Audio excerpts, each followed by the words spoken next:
அனைவருக்கும் எனது அன்பான வணக்கம். திருவள்ளுவர் இயற்றிய திருக்குறளில் அறத்துப்பால் அதிகாரம் 33 கொல்லாமை 328வது குறள். நன்றாகும் ஆக்கம் பெரிது எனினும் சான்றோர்க்குக் கொன்றாகும் ஆக்கம் கடை. உயிரினங்களை கொல்வதால் செல்வம் சேர ஒருவேளை வாய்ப்பு இருக்கலாம். அவ்வாறு வரும் செல்வத்தை நல்லோர்கள் சிறந்ததாக கருத மாட்டார்கள்.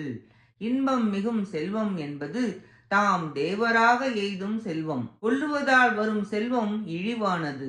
அச்செல்வம் சிற்றின்பமே தருவதால் அற்பமானது. மீண்டும் பிறப்பு உண்டு என்றும் சொர்க்கத்திற்காக உயிர் பலி கொடுத்தாலும் போகம் துய்த்த பின் மீண்டும் பிறப்பதால் அது கீழானதே.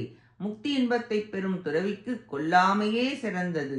சான்றோர்களுக்கு கொல்லுதல் ஏற்புடையதாகாது என்று விளக்குகிறார். 327, 328 இந்த 2 குறளாலும் கொலையது குற்றம் கூறப்பட்டது. நன்றி, வணக்கம்.